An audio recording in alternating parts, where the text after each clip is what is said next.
Sir నమస్తే అండి. నమస్తే అండి. సార్ ప్రస్తుతం చూసుకుంటే రాష్ట్రంలో రాజకీయాలన్నీ కూడా వేడెక్కినని చెప్పుకోవచ్చు. ఎవరి వ్యూహంలో వాళ్ళు ఉన్నారు. మరోపక్క చూసుకుంటే చంద్రబాబు పెద్ద వ్యూహంలో షర్మిలారెడ్డి గారు పడ్డారంటారా? 100% అలాగే చెప్పుకోవాలండి.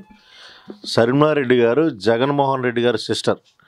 అలాగే జగన్మోహన్ రెడ్డి గారి వెనకాల ఉంటే షర్మిలా గారికి గౌరవం ఉంటుంది తప్ప చంద్రబాబు నాయుడు ఆడమన్నట్టుగా ఆడితే కనుక షర్మిలా గారికి వాల్యూ కూడా ఉండదు. ఆవిడ వల్ల వచ్చిన నష్టమే లేదు, ఓటు బ్యాంక్ అనేది చేయలేదు. ఆ విషయంలో సందేహమే లేదండి. అంటే ఎలా చూసుకోవచ్చు అంటే ఇప్పుడు జగన్మోహన్ రెడ్డి గారు వదిలిన బాణం షర్మిలారెడ్డి గారు మరి ఈరోజు కాంగ్రెస్లో చేరుతున్నారంటే ఎలా చూసుకోవచ్చు?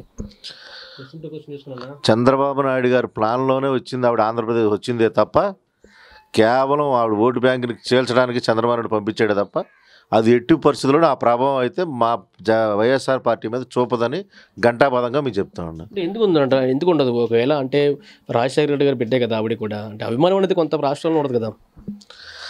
రాజశేఖర రెడ్డి గారి బిడ్డ అయినా సరే మీకు వైఎస్ఆర్లో ఉంటేనే గౌరవం సార్, అంతే తప్ప ఆవిడ నేను తెలుగుదేశానికి చేస్తాను లేదా జనసేనకు చేస్తాను నేను ఇండైరెక్ట్గా అంటే నేను కూడా అయినా సరే వైఎస్ఆర్ పార్టీలో ఉన్న వాళ్ళు సరే ఎవరైనా గౌరవం ఎలాగిస్తాం.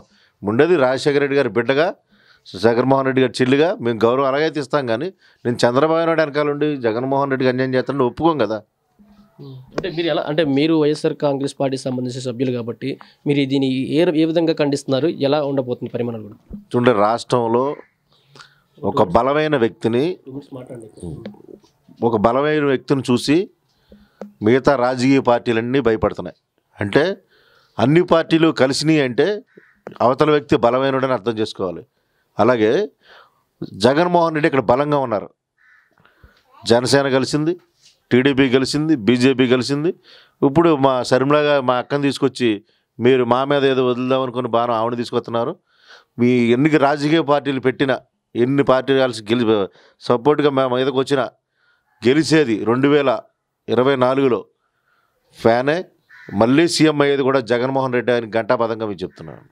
సరే, మరో పక్క చూసుకుంటే రాష్ట్రంలో ఎమ్మెల్యేలు మినిస్టర్లు అందరూ కూడా మార్పులు చేస్తున్నారు. దీనివల్ల వర్గపోరు అనేది ఏర్పడుతుంది అంటారా? అంటే ఆయా నియోజకవర్గంలో ఎమ్మెల్యేలకు సంబంధించి సార్ ప్రతి పార్టీలోని ఒక మార్పులు చేర్పులు అనేది సహజం. మేమంటే ముందుగా మొదలెట్టాం కాబట్టి అలిగేవాడు అడుగుతాడు. అలా మా పార్టీలు అలుగుతారే తప్ప నమ్మకం రోజు చేసేవాడు అయితే ఎవరు లేరు. ప్రతి ఒక్కరిని కూడా మా జగన్మోహన్ రెడ్డి గారు వాళ్ళకి ఇచ్చే ప్రాధాన్యత వాళ్ళకి ఇస్తారు. ఇంకా టైం ఉంది, ఇంకా ఏం అయిపోలేదు. మా తర్వాత వాళ్ళ పంచాయతీ ఉంటుంది. మేమైతే ఇంకా బయటకు వచ్చి మాట్లాడకుండా మా అన్నయ్య జగన్మోహన్ రెడ్డి గారి దగ్గరికి వెళ్ళి చెప్పుకుంటున్నాం. వాళ్ళైతే రోడ్ల మీద కొట్టుకుంటున్నారు, మీరు గమనించలేదు. జనసేన టీడీపీ మీటింగ్ పెడితే మీటింగ్ కలిసి కొట్టుకున్న వాళ్ళు కొట్టుకుంటున్నారు. రేపు పొద్దున సీట్లు పంపుకుని వాళ్ళ పరిస్థితి ఎలా ఉంటుందా అని మేము ఆలోచిస్తున్నాం.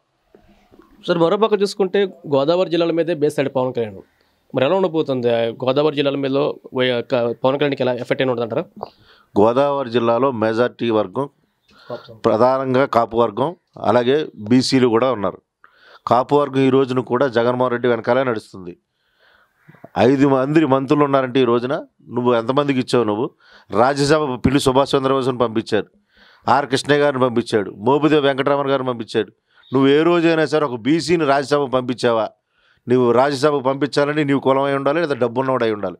మా జగన్మోహన్ రెడ్డి 5 బీసీలను ఇక్కడి నుంచి పంపించాడు. మస్తాన్ మన బేదా మస్తాన్ గారిని, అలాగే మన సుభాష్ చంద్రబోస్ గారిని, ఆర్ కృష్ణయ్య గారు కానీ వేరే వాళ్ళు కానీ ఒక బీసీలు గెలవాలంటే ఒక ఎమ్మెల్యేగా ఈ రోజున గెలవలేని పరిస్థితుల్లో నిన్ను రాజ్యసభ పెద్దల సభ పంపించాయంటే జగన్మోహన్ రెడ్డి గారు మరొక జ్యోతిరావు పూలే కింద బీసీలందరం మేము కొనియాడుతున్నాం. ఈ రోజున బీసీలందరికీ ఈరోజు గుర్తింపు వచ్చిందంటే జగన్మోహన్ రెడ్డి గారు. నాకు తెలిసిన రాజకీయ చరిత్రలో పశ్చిమ గోదావరి జిల్లా ఏర్పడిన కాడి నుంచి డీసీసీబీ చైర్మన్ ఏ రోజునైనా నువ్వు బీసీ వర్గానికి ఇచ్చావా? డీసీఎంఏ చైర్మన్ ఏ రోజునైనా బీసీ వర్గానికి ఇచ్చావా? ఏఎంసీ చైర్మన్లు ఎస్సీలకు ఇచ్చాడు మా జగన్మోహన్ రెడ్డి, బీసీలకు ఇచ్చాడు. డీసీసీబీ చైర్మన్, బ్యాంక్ చైర్మన్, జిల్లా కేంద్ర బ్యాంక్ చైర్మన్ బీసీలకు ఇచ్చాడు. డీసీఎంఏ చైర్మన్ బీసీలకు ఇచ్చాడు. నువ్వు కనీసం బీసీలకు ఎమ్మెల్సీ కూడా ఇవ్వడానికి కింద మీద ఆలోచించేవాడు. అసలు నువ్వు నీ వెనకాల బీసీ అనేవాడు ఒక్క ఓటు ఉంటే ఆడు గుండెల మీద చేసుకొని చెప్పాలి. ఎరా జగన్మోహన్ రెడ్డి గారు బీసీలకు ఇచ్చారా లేకపోతే చంద్రబాబు నాయుడు ఇచ్చారా అని చెప్పుకుంటే వాడు గుర్తుపెట్టుకుంటే నిజంగా బీసీలకు ఇచ్చింది జగన్మోహన్ రెడ్డి. కాబట్టి ఏ పార్టీలో ఉన్న బీసీ వాడైనా సరే వైఎస్ఆర్ పార్టీని గెలిపించాల్సిందే. వాడి గుండెల మీద చేసుకుని వాడే చెప్పాలి. అంటే మీరు చెప్పేది ఏంటంటే బీసీ సంబంధించి సామాజిక వర్గంలో కూడా కార్పొరేషన్ లోన్లన్నీ పక్కన పెట్టేస్తున్నారు. అంటే సామాజిక సాధికార యాత్ర ద్వారా ఈయన ఏం చేశారు అసలు? అంటే నా ఎస్సీ, నా బీసీ, నా మైనారిటీలు అన్నారు కదా, వాళ్ళందరికీ న్యాయం చేశారంటారా? కార్పొరేషన్ల ద్వారా ఈ రోజున వచ్చినాయి అంటే మనకి మొన్న ఇన్నోవా కార్లు పెట్టారు, చంద్రబాబు నాయుడు పెట్టిన తర్వాత మనం కూడా పెట్టాము, వెహికల్స్ పెట్టామండి. అలాగే స్మాల్ కేస్ ఇండస్ట్రీస్లో వీళ్ళందరూ ఏంటంటే బయటికి ఒక ఆటో ఇచ్చి 10 ఫోటోలు దిగుతారు. అలా కాదండి, 50 లక్షల రూపాయల లోను బీసీలో నేను స్మాల్ కేస్ ఇండస్ట్రీస్లో అదే కార్పొరేషన్ ద్వారా నేను కూడా తెచ్చుకున్నా, 50 లక్షల రూపాయలు తెచ్చుకున్నాను. అలాగే ఇంకొకడు చిన్న వెల్డింగ్ షాప్ పెట్టుకున్నాడు, ఆడ 5 లక్షలు తెచ్చుకున్నాడు. మీరు స్మాల్ కేస్ ఇండస్ట్రీస్కి వెళ్ళండి, వాళ్ళు తెచ్చుకున్న లిస్ట్ తెచ్చుకోమనండి, బీసీలకు ఎంతమందికి లోన్ ఇచ్చాడు అందులో తెలుస్తుంది. అంతేగాని ఒక ఆటో ఇచ్చి 3 ఫోటోలు పెట్టేసుకోండి మీరు అలా చేశారు. మా జగన్ అలా చేయలేదు. జీవితం సెటిల్ అవ్వడానికే లోన్ తెచ్చుకున్నాం, ఫ్యాక్టరీలు చిన్న చిన్న ఇండస్ట్రీస్ పెట్టుకున్నాం, ఈరోజు డెవలప్ అవుతున్నారు. మరి ఎలా ఉండబోతుంది సార్ రాష్ట్ర రాజకీయాలు చూసుకుంటే?